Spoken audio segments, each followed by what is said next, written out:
इमाम तो अल्लाह अकबर शहादत के वक्त भी सजदा करते हैं। कितना दर्दनाक वक्त होगा अल्लाह अल्लाह, जब इंसान का एक्सीडेंट होता है और वो मौत को करीब देखता है तो इंसान अपनी जान की फिक्र करता है। मगर कुर्बान मेरे इमाम शहीद करबला ने जब आखिरी वक्त आया तो भी अपने सर को सजदे में रखा और सर सजदे में रख करके बता दिया, औरों को जान से मोहब्बत है लेकिन अली के बेटे को अपनी जान से ज्यादा सजदे से मोहब्बत है। आप बताएं तो सही। और उसी नमाज से हम दूर है। आशूर में भी नमाज दूर करते, आशूर में भी नमाज से दूर रहते हैं। आइए अब इस अपनी गुफ्तगू को एंड की तरफ ले जाते हुए आपसे पूछूं, अगर कयामत के दिन, तवज्जो करना इन जुमलों पर, अगर कयामत के दिन फहरिस्त बनी जानियों की कि जानी एक साथ खड़े रहे, तवज्जो आप, जानियों की फहरिस्त बनी कि जानी एक साथ खड़े रहेंगे, तो जिस ग्रुप में यजीद होगा उसी ग्रुप में जिना करने वाले भी तो होंगे ना। दुनिया के अंदर बड़ी बड़ी बातें हाकना आसान है। महशर आपकी मर्जी और मेरी मर्जी से नहीं होगा। महशर को महशर कहते इसलिए हैं कि वहां बड़े बड़े मुकर्रबीन भी नफ्सी नफ्सी कहेंगे। अल्लाह, थोड़ा किसी के दिल की फरियाद दिल के कानों से सुनो। मेरी कौम के जवानों, जहन्नम का ईंधन बनने नहीं आए हो। मेरी कौम के जवानों, अल्लाह को नाराज करने नहीं आए हो। इमाम आली मकाम से जान से ज्यादा मोहब्बत करने वाले मेरे सुन्नियों, आपसे पूछता हूं थोड़ा गौर करना, ईमान वाले दिल पे हाथ रखकर सोचना। जानियों की फहरिस्त बनेगी कि सारे जानी एक साथ खड़े रहे, तो बताओ जहां यजीद होगा वहां जानी लोग होंगे कि नहीं होंगे? और निगाहों की पाकीज़ा, निगाहों को पाकीज़ा रखने वालों की फहरिस्त बनेगी कि जो निगाहों को नीचा रखते थे, औरतों को पाप की नजर से नहीं देखते थे, जिनकी निगाहों में तकद्दुस था, वो सब एक तरफ खड़े रहे। तो बताओ अल्लाह अकबर, निगाहों को तहफ्फुज देने वाले इमाम हुसैन के साथ खड़े होंगे और जिना करने वाले यजीद के साथ खड़े होंगे। अगर क़यामत में ऐसा हो गया, अगर हो गया कि बेनमाजी एक साथ रहे और नमाजों की पाबंदी करने वाले एक साथ खड़े रहे, तो बताओ यजीद के साथ खड़े होंगे कि नहीं होंगे बेनमाजी? और जो नमाजों को तहफ्फुज देते थे वो उस शहीद के साथ खड़े होंगे कि नहीं होंगे, जिसने सर को सजदे में कुर्बान किया है, सर सजदे में कुर्बान किया है। अल्लाह अल्लाह, किसी ने कहा था हो सके तो लाइए दोनों जहां मीजान में, मैंने एक सजदा जमीने करबला से ले लिया। अल्लाह अकबर।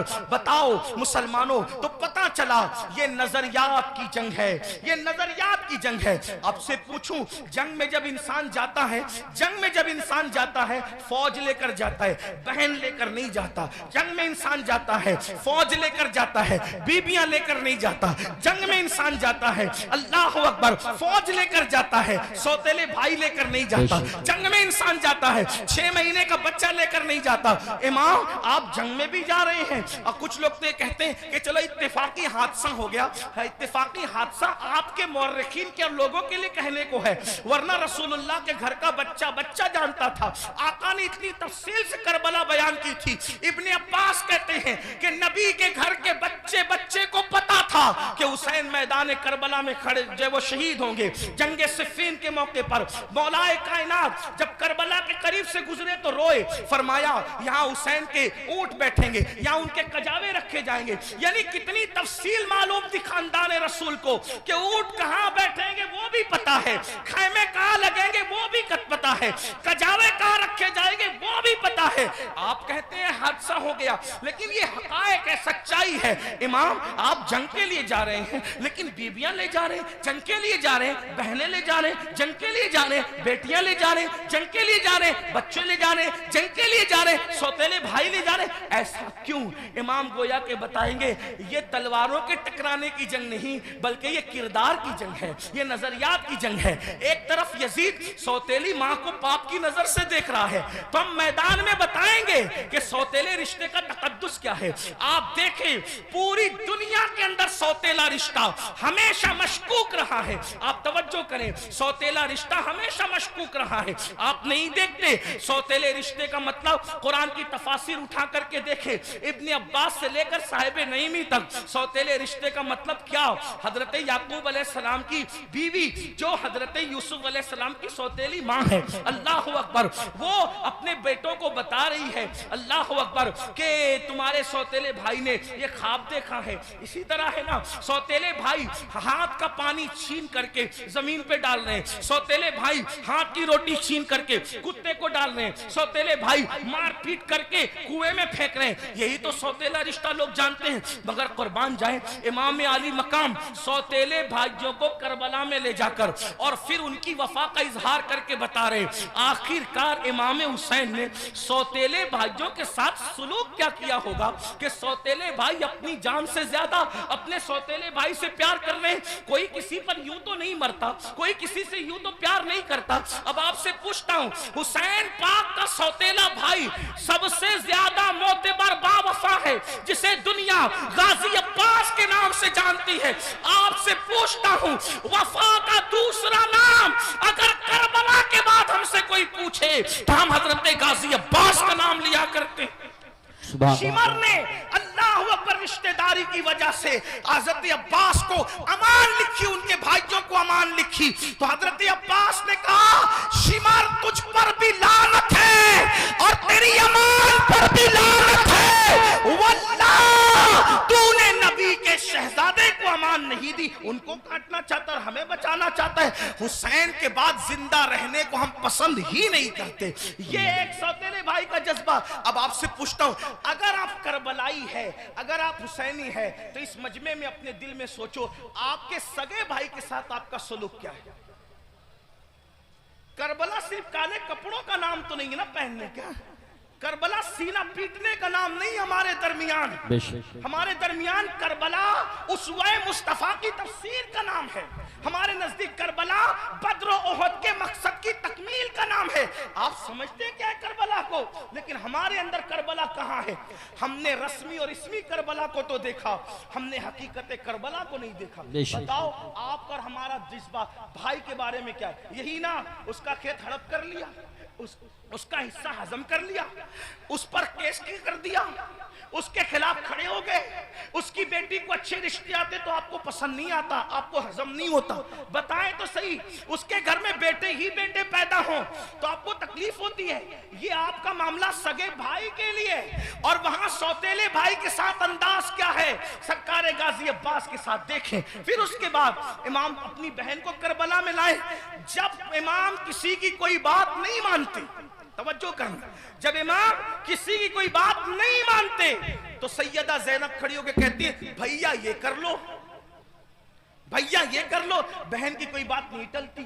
गोया कि हुसैन बता रहे वहां बहन का कोई तकद्दुस नहीं है, और यहाँ बहन के तकद्दुस का आलम यह है कि बज़ाहिर अगर हजरत इमाम के अपनी फिक्र के खिलाफ बहन बात कर रही है तो इमाम उसको ही मानते नजर आ रहे। किसने नहीं कहा था कि अली असगर को ले जाएं और यजीदियों से कह के पानी पिला दें। इमाम ने सबको मना किया, लेकिन जब बहन आई और बहन ने कहा मेरे लिए चले जाएं, मैं कह रही हूं आप चले जाएं, तो मुअर्रिखीन लिख रहे हैं बहन की बात मानकर इमाम यजीदियों की तरफ जाते हुए नजर आते हैं। हालांकि ये इमाम पाक रज़ी अल्लाह तबारक व तआला की शान है कि यजीदियों के हाथों से उनके शहजादा वाला तबार ने पानी नोश नहीं फरमाया, वो तो शहीद हो गए। लेकिन आपसे पूछता हूं, बहन के बारे में इमाम आली मकाम का हाल ये, बीबियों की मौजूदगी में क़यादत का झंडा खानदान नबूवत का किसी के हाथ में देते हैं, बेटियों की और बीबियों की मौजूदगी में उसको बहन कहते हैं।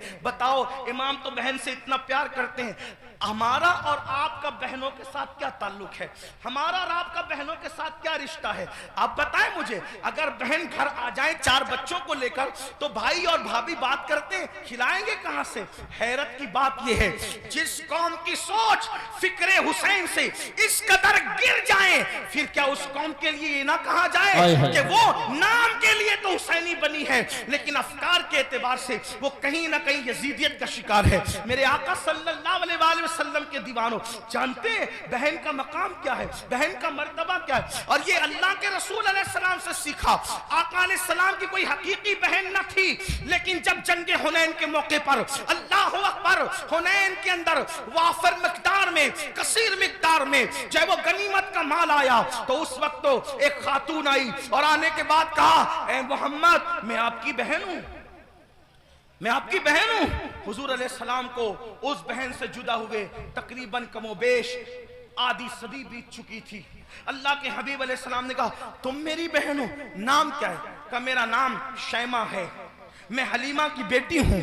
आका अलैहिस्सलाम ने फरमाया, शैमा को तो जानता हूं, हलीमा को भी जानता हूं, मेरी वो माँ है, रजाई माँ, लेकिन शैमा तुम मेरी बहन और तुम ही हो, इसकी निशानी तुम्हारे पास क्या है? अल्लाह, क्या निशानी है मुझे बताओ। तो हजरत शैमा कहती है, एक बात ऐसी है जो सिर्फ तुम और मैं जानते हैं, तीसरा कोई नहीं जानता हमारे सिवा। का वो कौन सी? तो आका अलैहिस्सलाम से उन्होंने अर्ज किया, एक दिन मैं आपको कहीं ले जाना चाहती थी, एक दिन मैं आपको कहीं ले जाना चाहती, आप आना नहीं चाहते थे, मैंने जबरदस्ती की, गोद में छीना। आपने अक्सर ये मंजर देखा होगा घरों में कि बड़ी बहनें भाई को गोद में ले जाना चाहती है, वो नहीं आना चाहता, तो क्या होता है, वो जबरदस्ती खींचती है, तानती है, ऐसा करती है।